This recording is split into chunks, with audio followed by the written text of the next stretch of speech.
Christmas films are often a staple in households across the world, as well as a staple in many people's childhoods, including myself. So I thought it'd be a nice little idea to maybe give reviews of almost every popular Christmas movie that I have seen as a little helper for people that are trying to figure out what Christmas movies they should watch this year. Okay, how about I introduce myself now?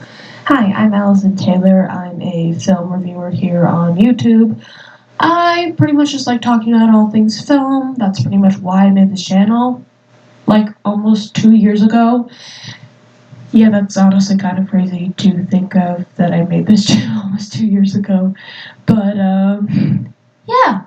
So that's why I'm here, and I'm going to be today talking about Christmas movies that I've seen. But we're going to be doing it in a kind of almost roulette style, where I have a bunch of Christmas movies on a wheel, as you will see here on the screen.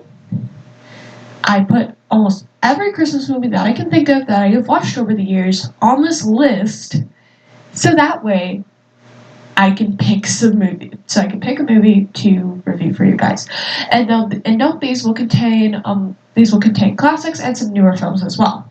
So, and keep in mind, I have not seen every single Christmas movie known to mankind. So if your favorite is not on here, it's likely I have not watched it, or I didn't think it was important enough to talk about it. Like some movies, like one particular movie that I'm going to mention probably some point in this video, I just didn't think it was important at all to talk about it because like nobody likes it. So anyways, here we go. Let's get into this with the first movie. Okay, ignore the fact that I'm filming this on my phone. Its OBS is not working. I've tried so many times to get it to work and it's just not working. So all the little wheel spinning will be on my phone. So here we go. I'm going to spin this once, and whatever it lands on, I have to review. Okay. Released in 2004 and directed by Robert Zemeckis, The Polar Express is a film that honestly is really divisive amongst people, like circles that I've talked to, in regards to its consideration as a holiday classic, mostly due to the film's animation style. The film's animation style is, I believe, it's like this like almost stop motion, it's like live action, stop motion, kind of live action capture thing. I honestly, I do not know what even jumbled out of my mouth there, but anyways, moving on. So the film, honestly, it's mostly due to its animation style, has received like a bit of like divisive reactions because people don't know why it's considered a holiday classic.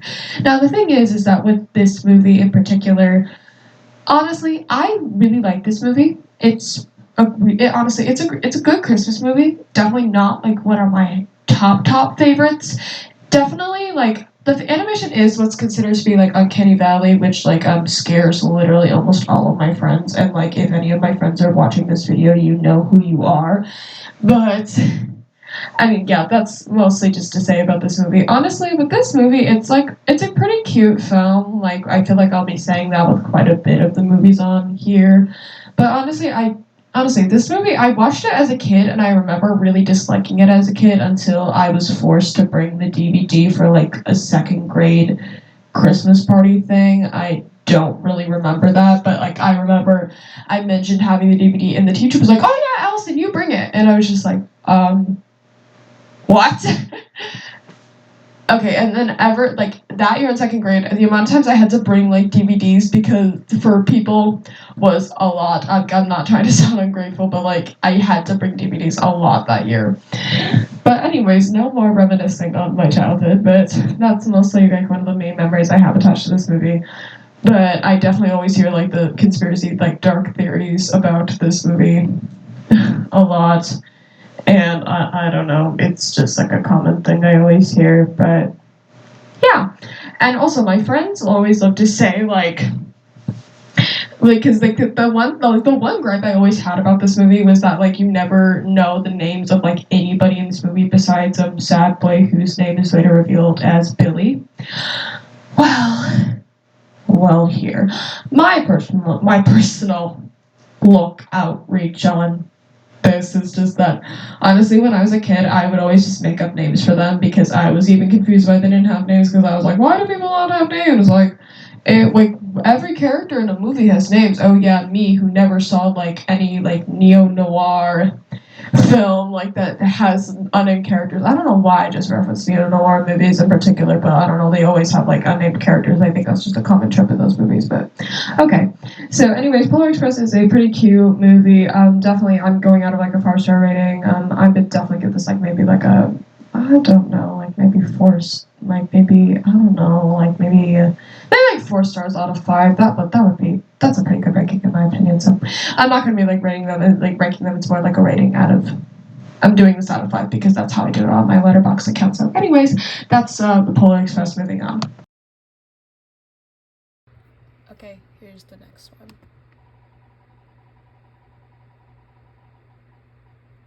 The Santa Claus 2 is honestly like one of those sequels where like it really didn't need to be made, but yeah, money, yay, we need money, so we're gonna make this very half-baked sequel. I don't know. I just don't. I literally could care less about this movie. I could care less.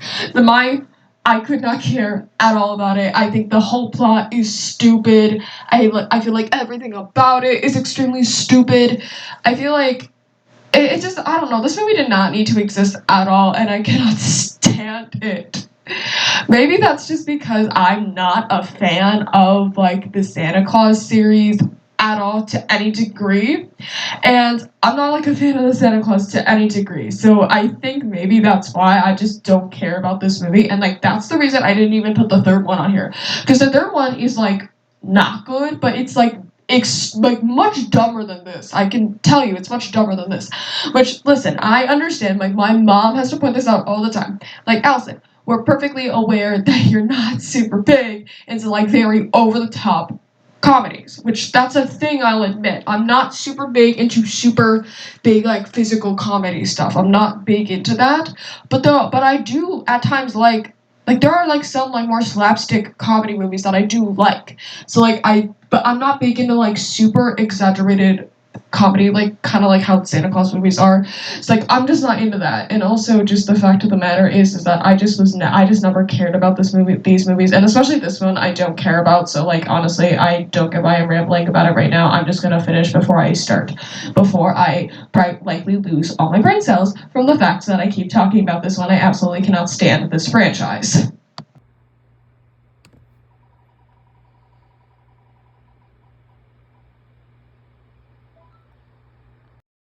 Okay, so with Elf, I actually have like a pretty good story with this one. So the thing is that my thing with Elf is that I don't know, I always really liked Elf as a kid. I still like it to this day. But I get it why some people don't like this movie. And I get it, like a lot of people just don't find it funny and just find it annoying, but like I definitely think this one is like a classic for a reason, and that is I do think it is funny and holds like a very good story at its heart. So overall, I think it's like a pretty good movie. Like, it's actually like a pretty good movie. And the thing is, like, it's a good movie. But actually, I do want to tell a story about this. So the thing is that I don't think a lot of people are actually aware that this movie actually does have like a musical adaptation that I was actually in a production of. So the thing is, I was in a production of Up the Musical a couple of years ago. I think I was in like 7th grade. I was in 7th grade, kind of around the time I started kind of posting on this channel. I'd say that's pretty accurate. But anyways, so I pretty much like when making like YouTube videos and like I don't know, just like that's kind of like the time I was in this production. So this production was definitely like one of the my like one of my I can't talk. One of my like favorite productions I ever did, like theater productions I did, and I don't know, it was a really fun show to be in. Like the music's pretty good, but like anyways, we're not talking about the musical Allison, we are talking about the movie. The movie overall I do feel like has like I said, I just think the movie is like overall good, but I understand why some people may not be into that. Like example, like I don't this is not like one of those movies where like I watch it every year. Like I can go some years without watching it. Like that's how I went last year. That's how I went last year, so that's pretty much why. So anyways, I don't really have much to say on Elf, but I don't know, this one's still like a pretty good movie overall, so recommend.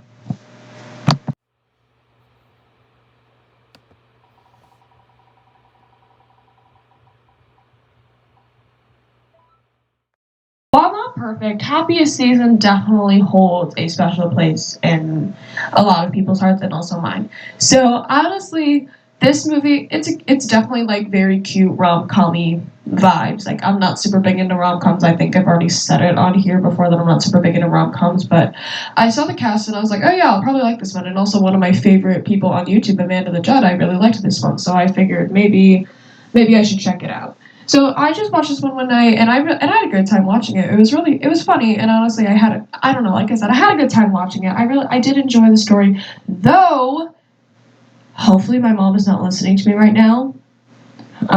Hopefully, my mom is not listening to me right now because mostly because I don't know, I'm filming this in my bedroom where her office is like literally right by my room, so hopefully she is not hearing this right now. But the ending, I feel like the ending definitely could have been tweaked a little bit. Like I do not think that Kristen Stewart and Mackenzie Davis should have ended up together, considering how Mackenzie Davis's character treats Kristen Stewart's character throughout pretty much the entire movie. Like Harper, like I agree, Harper sucks. So like the thing is, that's kind of I pretty much hold like the pretty popular opinion of like everybody who's seen this movie. Like I said, I don't know if that was like intentional on the writers' parts to make us want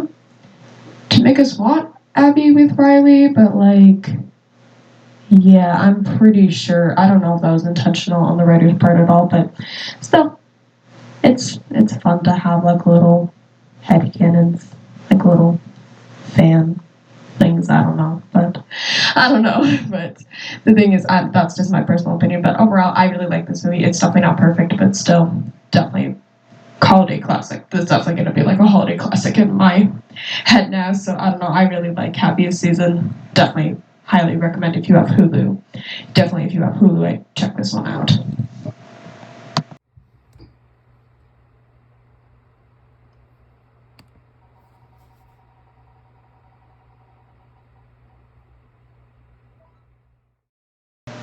For a lot of these Christmas specials, I don't think I'm going to be saying too much about them, mostly because I just don't feel like I need to say too much. But anyways, here we are. So Frosty the Snowman was definitely like one of those like Christmas specials that like I feel like everybody knew when they were kids, and like also when I was in junior high, like anytime like in junior high around Christmas, I do not know how many teachers would show this one and probably the other one that's on here that I'll talk about soon.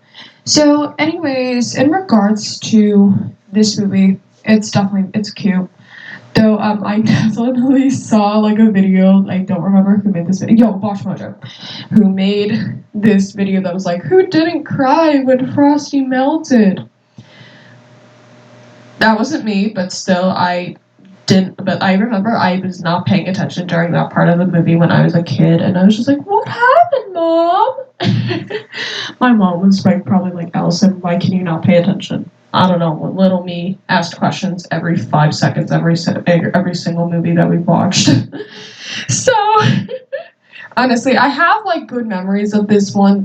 I definitely do have really good memories of this one from when I was a kid and watched it.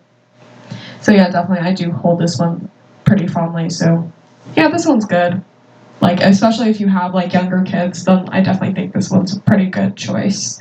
If you like definitely because like I don't know, like I just would say this one's definitely good for like if you have young like I can't talk. So if this one's definitely good if you have younger kids. That's just me. But yeah, this one's adorable and I definitely remember it as part of my childhood. Okay, ignore the fact that this is now on a different wheel. It's because the other one I was using crashed, so that's why. Here we go, let's spin this.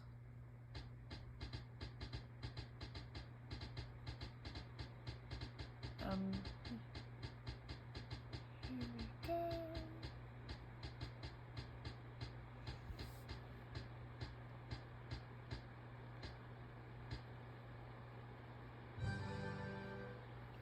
Okay. The 2018 version of The Grinch is the version that honestly I think is just meh. It's okay. Nothing very significant. There's nothing significant about it when looking at it. It lacks humor. It lacks any real heart or story, so it's just okay. Definitely, yeah, I just can't say anything notable about it, except here's really the only real notable thing I can say about this movie. For like 2 years in a row, in seventh and eighth grade choir, I was always forced to watch this movie. I don't know what this movie, I don't know what it was with. Please tell me if you were in choir and your choir teacher forced you to watch this movie. Because mine did. For 2 years in a row. Okay, the thing is that I should, yeah, I don't know. It's just, I don't know why this movie, I don't know what it is with my choir teachers. I loved my choir teachers, by the way. The thing is that they would play this movie they would play this movie, and I was just like, I'm so confused, like, why this movie in particular? Like, you could have picked any other Christmas movie, and you picked this one. So yeah, I was always really confused by what it was with choir teachers and this movie. But yeah, please let me know in the comments if you had a similar story with this movie, because I did.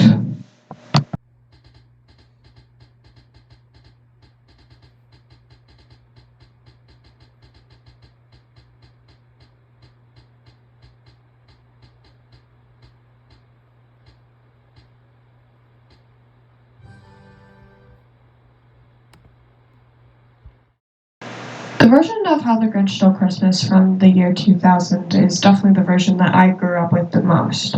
Mostly because this one was a staple in my house. The thing is because this one is arguably definitely probably like my favorite version of the Grinch and also my mom's favorite. The thing is that this film is just hysterical and also manages to build off of the story given in Dr. Seuss's book. The thing is that I don't know, I always really enjoyed this movie as a kid, and I still enjoy it now. I watch it every year, and I always have a great time with it. I laugh hysterically watching this one. It's just really funny. So I definitely like it. Yeah, definitely. This movie is definitely really good, and it's definitely a really good movie, and I definitely recommend it for like annual Christmas viewing. I don't know, my mom and I always watch it every year, so yay! And I definitely like this one better than the 2018 version, because I feel like, and this is just me, but I feel like the 2018 version that I literally just discussed, it was trying to do kind of what this one did, where it would try to build off of the story of the Grinch, but also trying to make it funny, but like they just failed at it miserably. Where I feel like this version does that pretty well. So definitely, if you want an alternative to the 2018 version, if you hate what it was trying, what if you hate the execution of it, but you liked what it was trying to do, then definitely watch the 2001 with, and also Jim Carrey's really good in this one. So okay, moving on.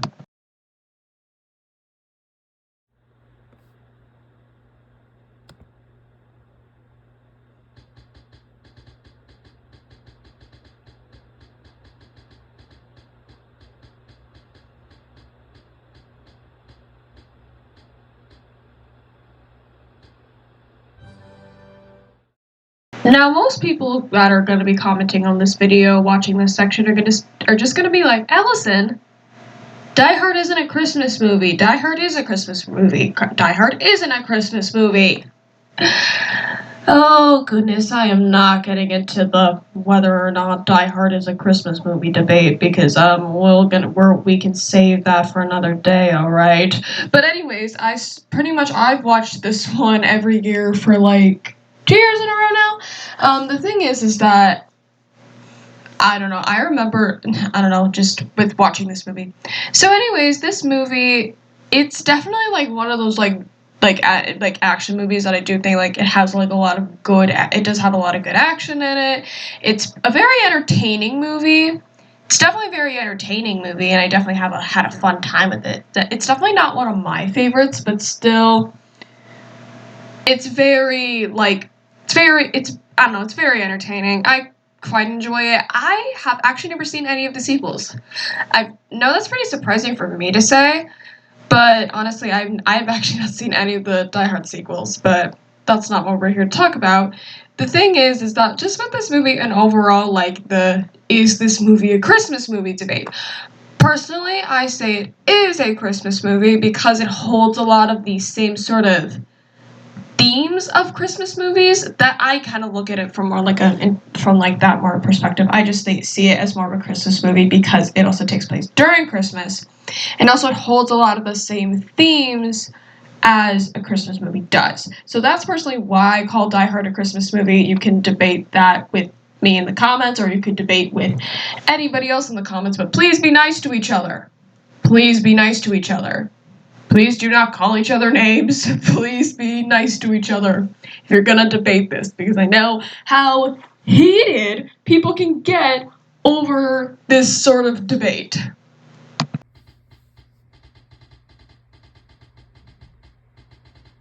Oh, goodness. Why does this movie exist? I don't know what Disney was thinking when making this movie.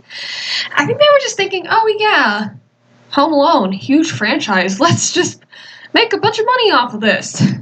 Well, they clearly failed. This movie is just, like, name something that's more obviously a cash grab. That's clearly what this is. But the other thing I will say about this movie is that it is just not funny. And also, it's not even, like, actual Home Alone, because we all know the formula of Home Alone. You're supposed to root for the kid, not the burglars. I think the issue with this film is just the fact that they focus too much in on the actual couple, like the burglars. I feel like they do that too much. I feel like that if they were going to make this movie work, then, and like, because the thing with the original Home Alone is that, like, you don't really know much about them, so, like, the burglars, so that's why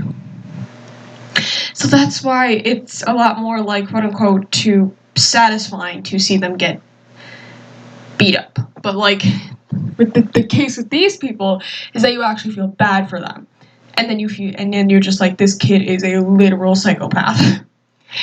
But the thing is, sorry, I just am choking on a potato.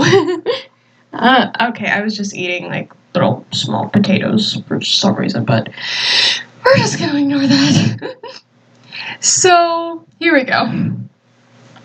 Anyways, the issue is just the fact that the script is also terrible. Like I said, there's just really no humor. There's very little continuity within the story, which is frustrating. Now, the thing is that I think I remember one night, the night I watched this, my parents, I told my parents about this. I was like, yeah, I probably shouldn't watch it. It's terrible. And then they're like, no, let's just watch it. And I was just like, no, goodness gracious, why? And then I watched it and suffered. This was literal torture. But the thing is, with this movie, it's just that, like I said, it's just, I don't understand really why they would waste these actors, because a lot of these people are actually good. Like, there's a lot of people that are actually good in this movie. And also, I saw someone else point this out too, Amanda the Jedi, one of my favorite people on YouTube. Basically, she pointed this out, that they kind of use the same music for Home Alone in, like, very key moments, which I noticed that too. And the thing is, I will also say that, like, my parents, like, they really liked this, and I'm like, no, you two, this is terrible. My goodness, I was just like, why? Anyways, this movie sucks. Don't watch it. And also, the last thing I will point out about this movie is that there's a line where, if I can find it, I'll insert it here. And I'm just like, real ironic to say when your movie sucks. Like, that's something really ironic to say when your movie sucks. Anyways, let's move on, because I do not want to talk about this stupid movie anymore.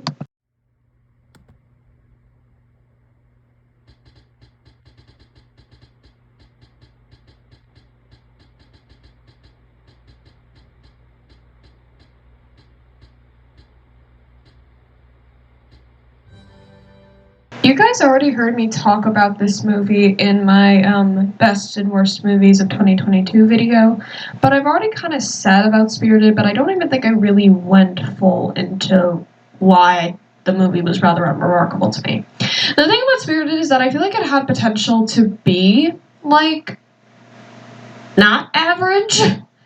Like, I'm sorry, but this movie is just beyond average. It's just that my issues with the movie just come down to the fact that I feel like, one, it's just too too long. And this is not just me being like one of those people that's like, movies are too long. That is extremely inaccurate coming from somebody whose favorite movies are extremely long and who loves really long movies. So I genuinely do not mind when a movie's long. Like, and plus this movie's only like, give me a second, people. I think it's only like maybe 2 hours, which isn't even that long in my book. It's long in like my parents' books, but that's long in like my parents' books. I don't know. Yeah, it's 2 hours and 7 minutes, which isn't even extremely long. So, okay, but the issue is that I feel like they could have cut off at least maybe 30 to 40 minutes in the middle. The issue is that I feel like the film has a very nice, not extremely strong, but like a good start to it. I think it has a good start to it where there's enough that you could build off that to make it like a good movie. That's the issue, is that I feel like they just pack too much into this movie. I feel like there's too many things going on at once, and I also just think that some of the musical numbers, as much as I love musicals and as an absolute diehard theater kid, I just could never get over the fact that there were just that at times I felt certain musical numbers were just unneeded. And I just think that and I feel like I said that I didn't have much to say about the movie then, but honestly, I just felt like I didn't really dive into too much of why I just had issues with the movie. And listen, I also, like I said, just with things being too much, I feel like that's just an issue that I think really made the movie suffer. Which that's also what kind of made the runtime start weighing on it, because I was just like, goodness gracious, can this just be over already? And the thing is that usually I'm telling you that I wanted to like this movie, especially because earlier that day, I had just gotten off of watching the god awful movie The Danish Girl, which I keep telling people I'm going to make a video about, but I tried to last time my file got corrupted. Yay! So I have to refilm it. Hopefully that video will be coming in the near future, but anyways, back to Spirited. Listen, I do not think the movie is god awful like Home Sweet Home Alone is. It isn't god awful. It's just painfully average. It doesn't need to be painfully average. I think it could have been so good, but I just feel like the runtime suffers it. I think that just it's the result of the writers trying to jam pack too much into the movie. That's what I honestly think. I feel like the movie could have been one, a lot shorter, and also just a little bit more concise.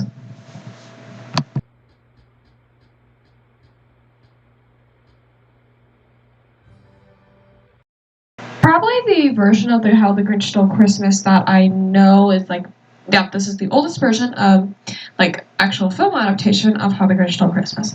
This one is iconic. It's classic. Pretty much like it's like there's very little I need to say about this, but it's an absolute classic and it's just iconic. So that's all I'll say.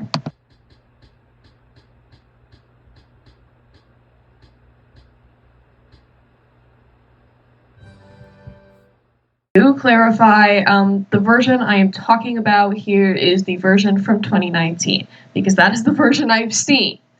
And the thing is, I love that version. The thing is that I love Miss Greta Gerwig. She's amazing. I love her movies. So the thing is, yeah, you guys will hear me rave about Barbie pretty soon. Like January, you'll be hearing me raving about Barbie, trust me. But here we go. Little Women, fair. I don't really have much to say because I honestly just really like this movie and I feel like everyone's kind of already said their dues with this movie. It's really good. It's a really good movie. I love the costume design. I love like the overall aesthetics of it. Saoirse Ronan is amazing. I don't know. It's just it's overall incredible film and like I really enjoyed this one. So this is just very simple. So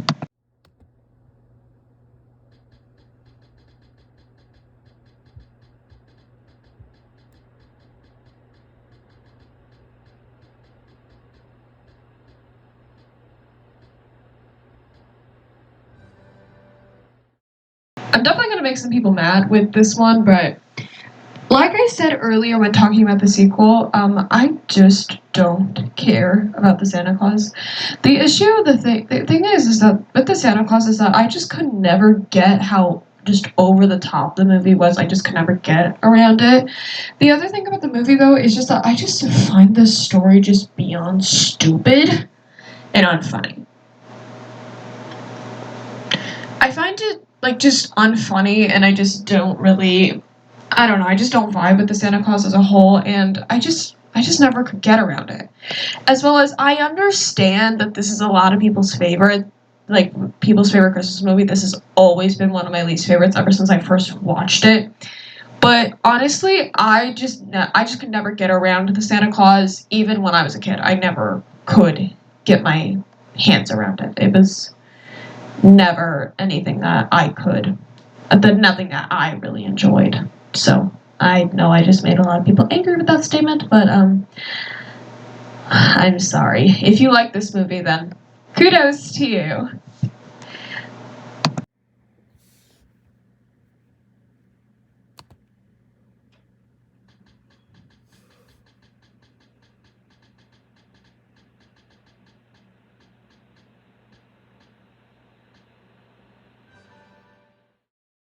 I don't feel like I need to say too much on this one because, like, again, it is a classic.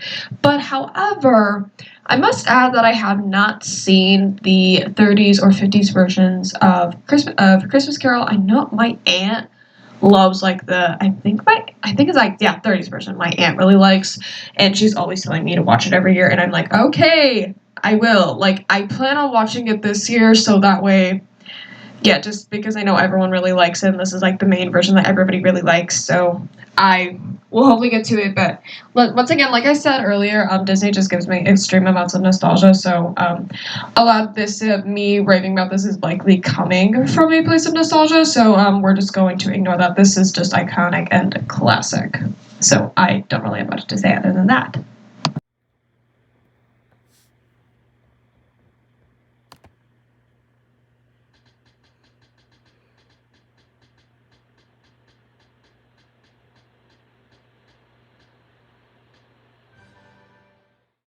The original Miracle on 34th Street was one of those movies where, like, I honestly just felt like I didn't need to really give it a rating, because if you ever saw my Letterboxd, I notably didn't rate it anything, but honestly, a lot of times with, like, real older movies, I tend to not do that. I don't know why I do that with older movies sometimes, it just happens, but anyways. So this movie is definitely, like, very much, like, kind of reminder of, like, Christmassy classicness, like very, I don't know. I feel like I kind of blame this movie a little bit for my kind of love of black and white movies. I don't know. I kind of blame this movie a little bit for my love of black and white movies, and I don't think that's a bad thing. But yeah. So the thing is, this movie is rather wholesome. Definitely easy watch. Though I feel like it definitely just gets around like the Christmas spirit very well. So yeah, I'm not gonna delve too much further into this movie, but I definitely enjoy it a lot. I definitely really enjoyed this one. So it's definitely not one I watch every year, but like still, I feel like it's definitely earned its place as a Christmas classic. I just really enjoy like the kind of, I don't know, I just really enjoy like the atmosphere that surrounds this movie. It's very nice.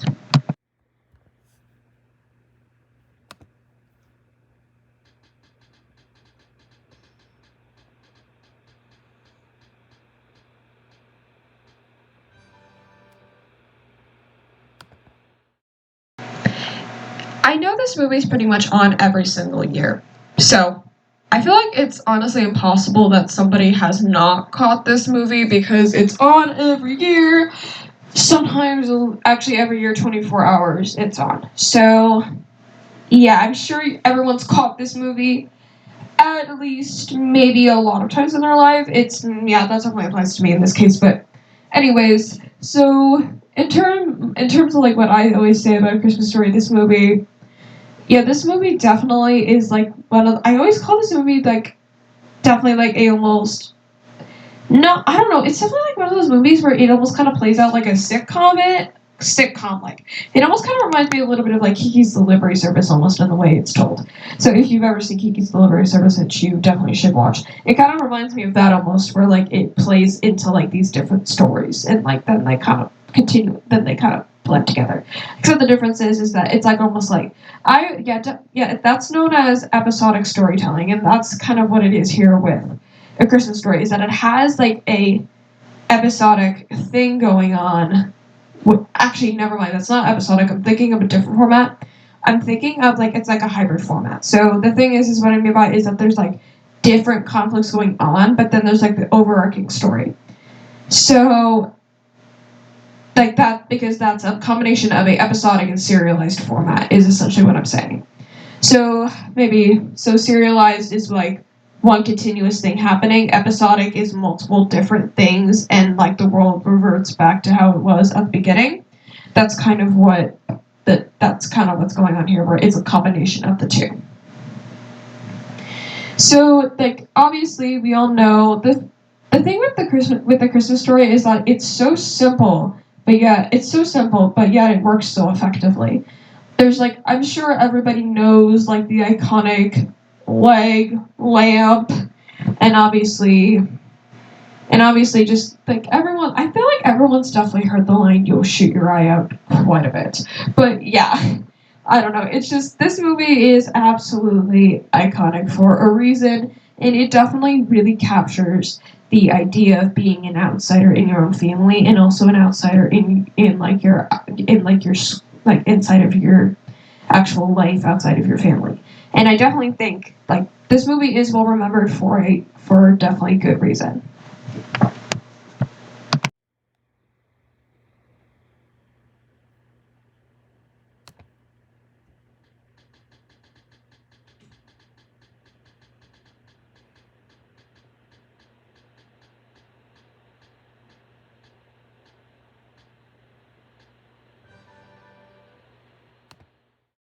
Now we get into one of my favorites.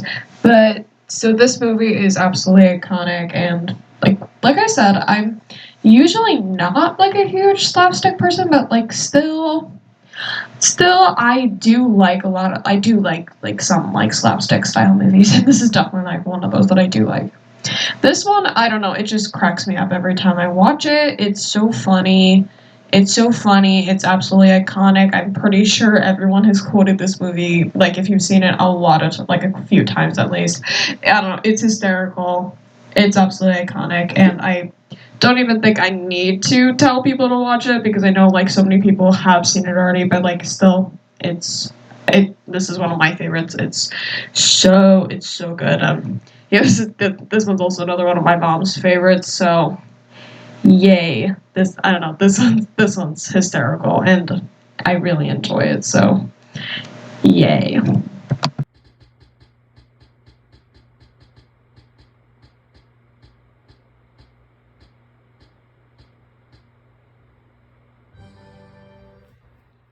Now this now this was a big part of my childhood. So the thing is always around Christmas I would watch this, and like I hadn't seen it in years until I rewatched it last year, because I was on a little bit of a Christmas movie marathon, because I think that was like the week my school was getting out for Christmas, so that's why. But anyways. So, what I'm saying essentially is this movie has a big ounce of nostalgia for me because I love anthologies. But the other thing is that I don't know, it's just a really adorable little anthology that I really enjoy watching. It's just an absolute classic, just big nostalgia kicker for me. Like watching it again just brought back like all the feelings of like being like a 7-year old. Like I don't know exactly how old I was, but like I was like really little, watching that at home on Netflix, and like at home, like on TV, like, and like I don't know really how to describe it, but like it's like really nice memory, like nice Christmas memories. But I don't know, it's just nostalgia. That's honestly how a lot of Disney anything kind of is for me. It just feels like a literal nostalgia for me at least. So yeah, this is just adorable. This is just adorable.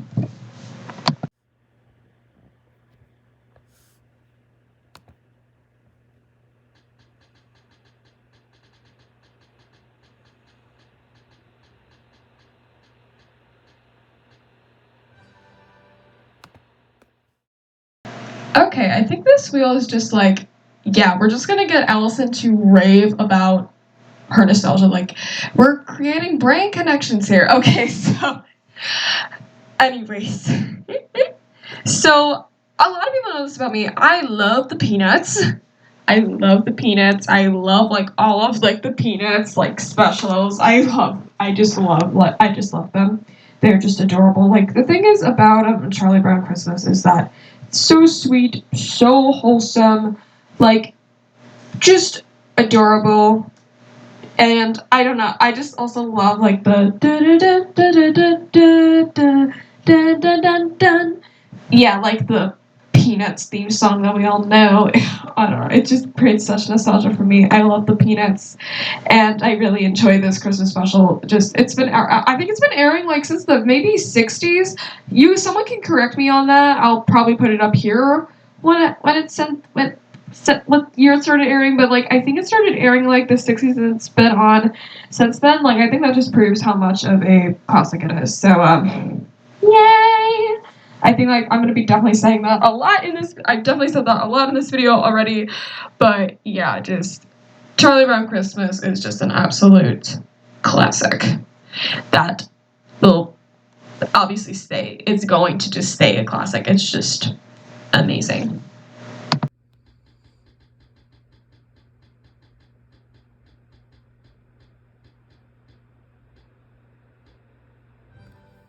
Another one of my favorites has entered the chat. So the thing is that I have a weird memory where when I was like 8 years old and when I first watched Home Alone, I was actually believed Home Alone was a horror movie because kids at my school at the time were like, it's a horror movie. Nobody should watch it, but I sneak watched it without my parents knowing. No kidding, that's how so many people were at the time. And so me and my brother were scared because we thought it was a horror movie, but it actually isn't. Honestly, this movie is just extremely funny. It's held up so well, and honestly, that's what makes me hate Home Sweet Home Alone even more is because Home Sweet Home Alone just doesn't really know what made Home Alone good. Because the thing about Home Alone is, even though you have these extremely zany, these traps would probably kill somebody, the film still has a heart to it. It actually has a real core to it. And have people actually have character development and have people learn things. It's still well remembered for a good reason. The movie's well remembered for a good reason. And the thing is that I just hate it when people just like when remakes try to make it clear that they don't know what made the original good.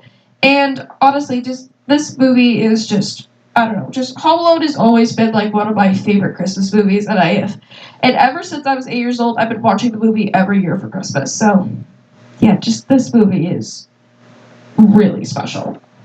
Definitely like one of those it's definitely like absolutely iconic and classic for a reason.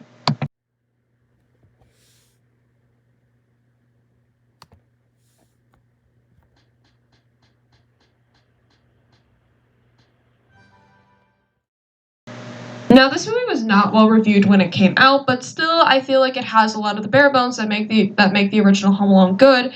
That it retains to make this one still an enjoyable sequel. This one, like, it's still a really fun time to watch. It's still a really fun time to watch, and I just think that this one, it still like kind of feels like Home Alone. I don't know. It's just this one's just it's a good sequel, and honestly, I also like do this every year where I watch the original Home Alone, and then like I watch this one. Like the other Home Alone movies just don't exist. Like 3, I never liked like so much so that I didn't put it on here. I never watched 4 and 5, but I know those just suck because they feel like I don't know. A bunch of people have told me that they feel like Lifetime movies, which that does not sound like entertainment for me. So let's not watch Lifetime movies. But okay, so. I don't know, like I'm not into Lifetime movies. If you're into that, that's amazing. So yeah, just saying that's kind of what I hear they're like. So yay, that's Home Alone 2.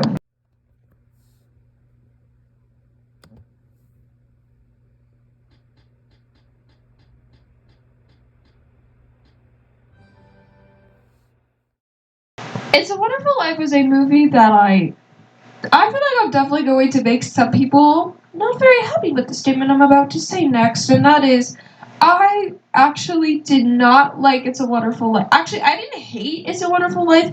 I just thought it was boring when I was younger. No kidding, I thought it was boring.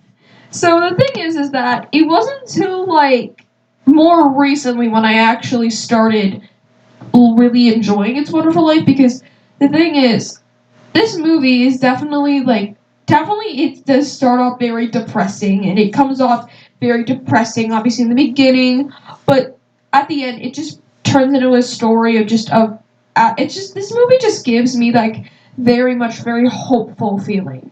It just feels very hopeful, even if you think that you it just shows the importance of how you may think that just because you think you ruined somebody's life, or you think everything would be so much better without you. This honestly, just this movie kind of shows the importance of how one person can just make everything different, and how something really wouldn't be the same without one singular person. And that's honestly just what I really enjoy about this movie's messaging. As well as you also just get good performances, as well as just an overall very touching and great movie. And I'm so surprised and also kind of angry at myself for the fact that I took me so long to appreciate It's a Wonderful Life.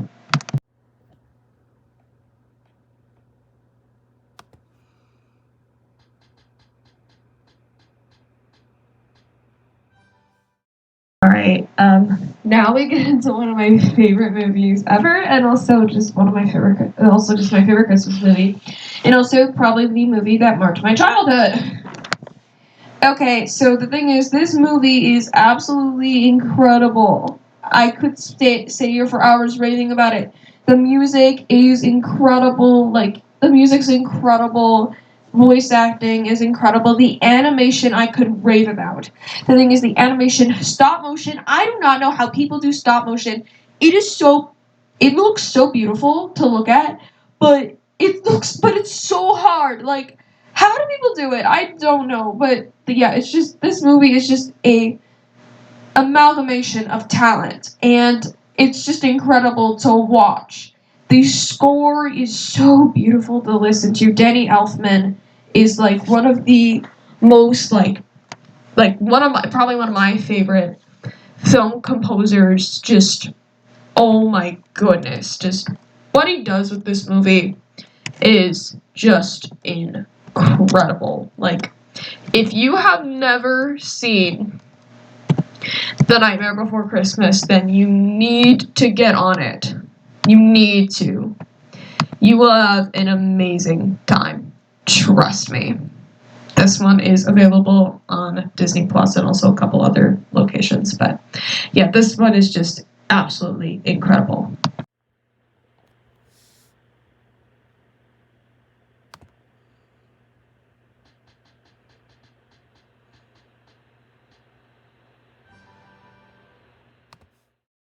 Now, this movie is extremely underrated. So the thing is, even though I feel like obviously Jack Frost, the character became very popular, I still feel like the movie as a whole really never got the recognition it deserved. So this movie, I remember watching it a couple years ago, and my mom and I really enjoyed it. And the thing is, I have seen it, and now, now, this movie is so underrated. I genuinely am just why does this movie not get half the recognition it deserves? So, this movie, the animation looks really nice. It's very, the characters overall are very, very good. The whole concept is very nice. It's overall, kind of has the ingredients to be multi holiday classic. But I just feel like this movie has just not gotten half the recognition it deserves to have. So, yeah, that's just me. I just hope that more people find this movie and enjoy this movie. So I hope that people take my recommendation. Please watch this movie.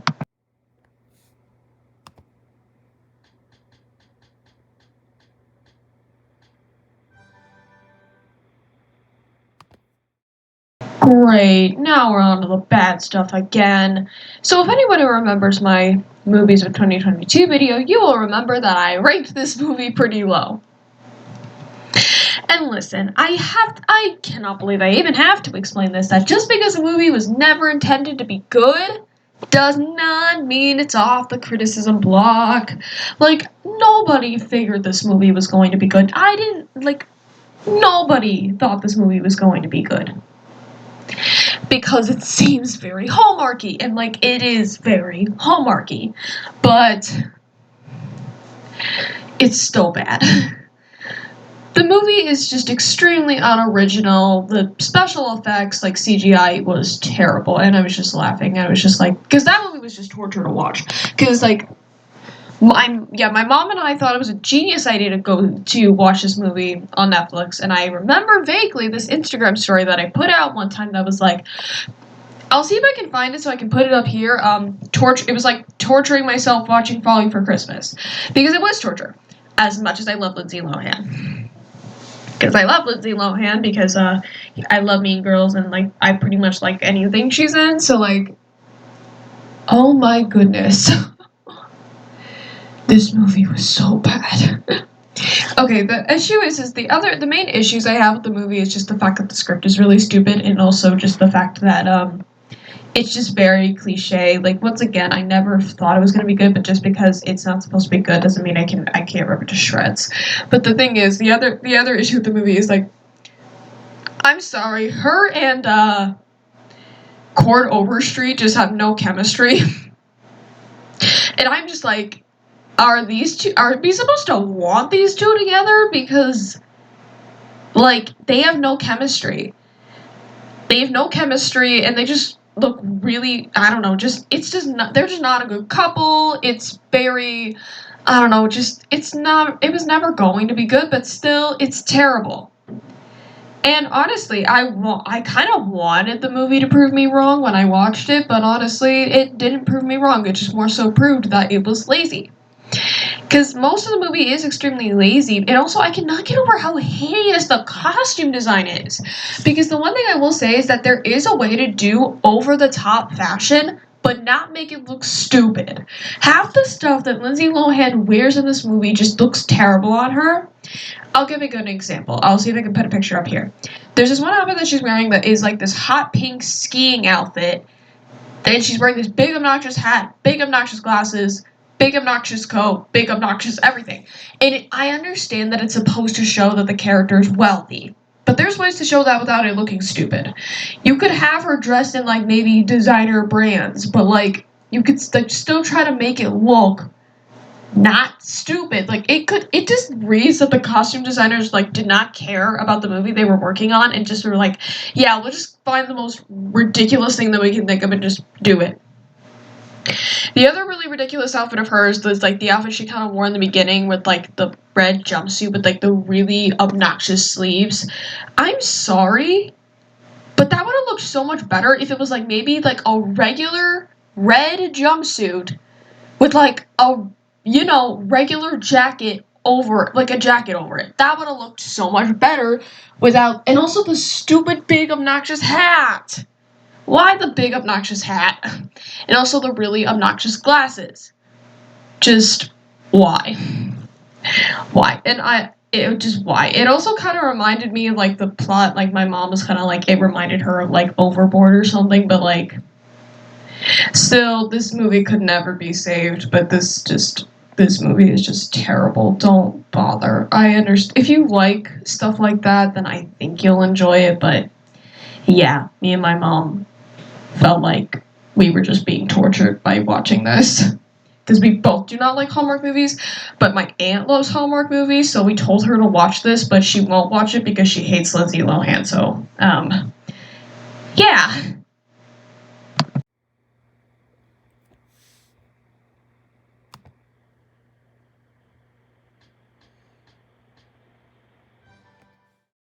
Yet another made-for-TV holiday special. Rudolph the Red-Nosed Reindeer was also another one that was a staple of my childhood growing up.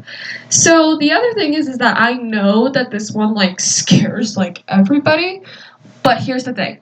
this was like another one that I would see in choir all the time. Like example, when I was on like choir, like I was in like fifth grade choir, and we watched this. So like, and also and yeah, I know like I watched this in choir, but like the other thing is that this movie also just has a lot of heart. It's just so cute, and just I don't have much to say about this one. It's just adorable, and it's just it's just a nice watch.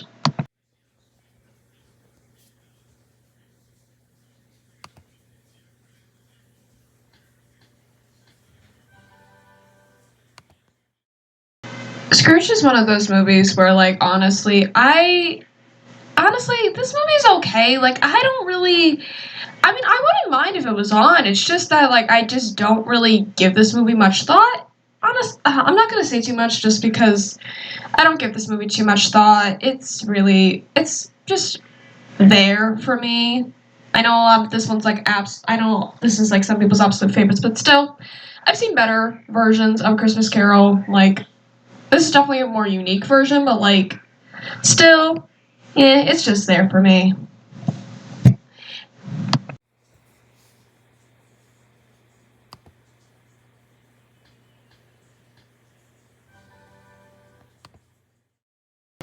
Edward Scissorhands is one of those movies where, like, once again, I know a lot of people don't call this one a Christmas movie, but this one was on a lot of lists for Christmas movies, so I was just like, okay, whatever, I'm counting it. Anyways, so the thing is with this movie is that this is like one of my favorite movies of all time. The film is rather simple in story, but the thing is that all the performances and the everything about and like everything like from like the scenery and color grading, everything really speaks to develop this very simple story. The story is very simple. It's like almost like a fish out of water story, but with a very sweet, touching romance to it. The film's ice dance sequence especially has remained iconic over the years, and the thing is, the ice dance sequence along with the music to Edward Scissorhands has helped make it into the classic that it is. And the thing is, this film is absolutely incredible. I had actually never seen this film. I saw this movie actually for the first time. I think it was last year actually. I watched this movie for the first time, and Edward Scissorhands is truly incredible. I think that this is just one of like those like very poignant films that I feel like deserves all the recognition it gets.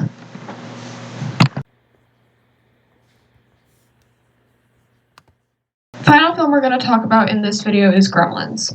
The thing is that with Gremlins, this movie is just a whole heap of fun. The thing is, my dad, this is like probably one of my dad's favorite. This is one of my dad's favorites, and the thing is, this movie is a classic, though. The one thing I can never get behind is why somebody could be absolutely so stupid in feeding them after midnight when you're not supposed to do that. I'm perfectly aware his clock was broken, but still, you could have looked to see if your clock was broken, idiot. Okay, so, I don't know, logistics there, but this movie's still a lot of fun. I sure had a great time watching it, just another one, like, definitely like one of those, like, 80s classic movies that deserves like all the recognition it gets, and I feel like this one would also really translate really well to a theater experience. I don't know, to me it would translate really well to a theater. So anyways, that is the final one I'm going to be talking about today. I hope you guys enjoyed this video. Once again, if you're going to have any discussions of these movies in the comments, please be nice to each other. Please do not call each other names. Please do not do anything mean to each other. Please be nice. So anyways, I hope you all are having an amazing day. Bye.